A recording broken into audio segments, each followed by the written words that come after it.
कहते हैं, जिस घर के सदस्य आपस में निरंतर लड़ते झगड़ते हों, वहां से लक्ष्मी सुख समृद्धि को लेकर कोसों दूर चली जाती है, जिससे दुख दरिद्रता घर में वास करने लगती है। जो घर में दरिद्रता आने के कारण वह अशांति की वजह बनती है।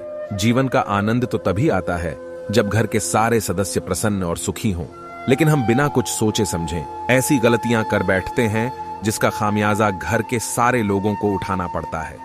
कुछ और भी बातें हैं जो सुखी जीवन के लिए अशुभ होती हैं, तो चलिए हम आपको बताते घर में दरिद्रता के कारण।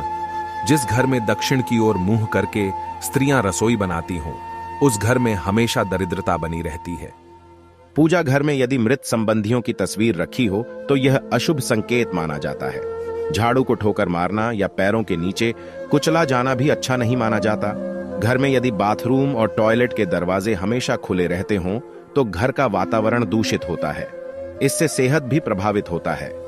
जो घर निरंतर अंधेरे में डूबा रहता हो तथा सूर्य की रोशनी भी नहीं पहुंचती हो, ऐसे घर भी सेहत को प्रभावित करते हैं। जिस घर के स्वामी अपनी पत्नी को दासी समझते हों और उनका निरादर करते हों, वहां लक्ष्मी का वास नहीं होता। इसके विपरीत जिस घर में महिलाओं का सम्मान होता है, उनको आदर दिया जाता है, वहां कभी भी कोई परेशानी नहीं आती और लक्ष्मी की कृपा भी उस घर पर बनी रहती है। इसलिए स्त्रियों का हमेशा सम्मान करें। जो लोग हमेशा अपनी परेशानियों का रोना लेकर बैठे रहते हों, वे जीवन में कभी आगे नहीं बढ़ पाते। यदि घर में भगवान पर बांसी सूखे हुए फूल कई दिनों तक चढ़े रहते हों, तो इसमें घर के सदस्यों के बीच मतभेद होता है।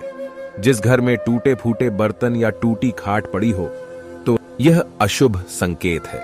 यह पारिवारिक कलह का कारण होता है। मुख्य द्वार के सामने जूते चप्पल भी नहीं रखनी चाहिए और कूड़ेदान को भी ढक कर रखना चाहिए। ऐसा नहीं करने पर मानसिक दुर्बलता बढ़ती है।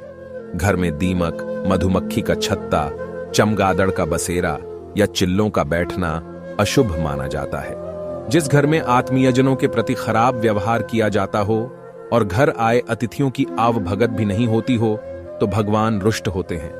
रसोई अथवा मंदिर के ऊपर शयन कक्ष बनाना भी अच्छा नहीं होता। यदि ऐसा है तो घर में आर्थिक परेशानी रहती है। घर के बच्चे भी अस्वस्थ रहते हैं। जिस घर में प्रतिदिन प्रभु के समक्ष दीपक न जलता हो और स्त्रियां शयन कक्ष में झूठे बर्तन रखती हों, तो उस घर में कभी बरकत नहीं होती। यदि आपके घर में टूटी हुई झाड़ू है तो आपके घर में दरिद्रता प्रवेश कर सकती है। ऐसा नहीं कि झाड़ टूट गया या छोटा हो गया तो उसमें दरिद्रता जाएगी, लेकिन यदि आपको झाड़ू से सीक बाहर निकल रही हो, यह आपके झाड़ू से झाड़ू लगाने पर उनके कुछ अंश टूट कर बाहर निकलता है, तो आपके घर में दरिद्रता आ सकती है। क्योंकि झाड़ू में मां लक्ष्मी का वास होता है और झाड़ू लगाते समय उससे सींके निकलना टूटकर बिखर ना, यह सब अशुभ निशानी है। यानी आप अपने घर की लक्ष्मी को तोड़ तोड़ कर बाहर कर रहे हैं और आपके घर में दरिद्रता प्रवेश कर रही है। इसलिए इस प्रकार की झाड़ू को आप बदल दें अथवा उसे मजबूती से बांध दे। टूटे हुए बर्तन में खाना खाने से भी घर में दरिद्रता और गरीबी आ जाती है। टूटे हुए बर्तन में यदि आप खाना खाते हैं तो इसे वास्तु दोष माना जाता है। आप बहुत से लोगों को बोलते हुए सुने होंगे कि टूटे हुए थाली में खाना नहीं खाना चाहिए, क्योंकि टूटे हुए थाली में दरिद्रता का वास होता है, जिस कारण से घर में गरीबी और दरिद्रता का प्रवेश होती है।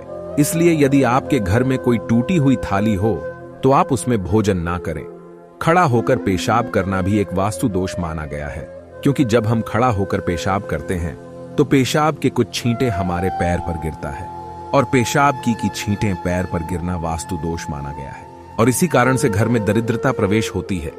यदि आप इससे बचना चाहते हैं तो बैठकर पेशाब करें या तो फिर पेशाब के चीते अपने पैर पर गिरने ना दे। आशा करता हूं कि आपको यह वीडियो पसंद आया होगा। इससे जुड़ी कोई और जानकारी चाहिए तो कमेंट में हमें जरूर बताएं और इसे अपने दोस्तों के साथ शेयर करें। जय श्री कृष्णा।